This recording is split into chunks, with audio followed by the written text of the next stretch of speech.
The Painter's Daughters is the story of Peggy and Molly Gainsborough, who are the two daughters of the 18th century portrait artist Thomas Gainsborough. As children, he painted them constantly. His paintings of them are world famous, and you can see them in galleries all over the world.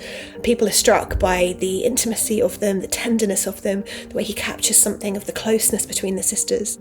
A few years ago, I went to an exhibition at the National Gallery in London, and I saw all of these beautiful paintings of the children. Next to them was this huge painting I'd not seen before, a full-length painting of the two girls fully grown as young women. And I was just so struck by the difference between the feel of the painting of them as these young, close sisters, and then this huge, stiff painting. And I began to feel curious about what had happened in this gap between childhood and young womanhood that had changed so much the life that you could find in the paintings. So I went over to look at the little plaque next to the painting.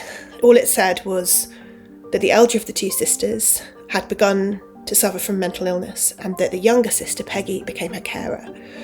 And as soon as I read that, I felt really moved to find out more about them and to begin to explore their story. It's a story that had a lot of resonance for me, that is about beauty, about the pressures of beauty, about being looked at and never really seen.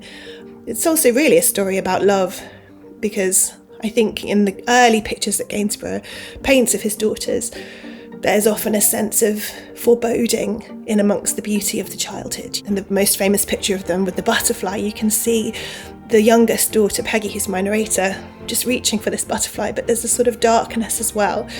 And I wonder if Gainsborough showed us something of what was to come for his daughters in that. But at the same time, he also showed us what it was that really would allow them to survive, which was the love between the sisters.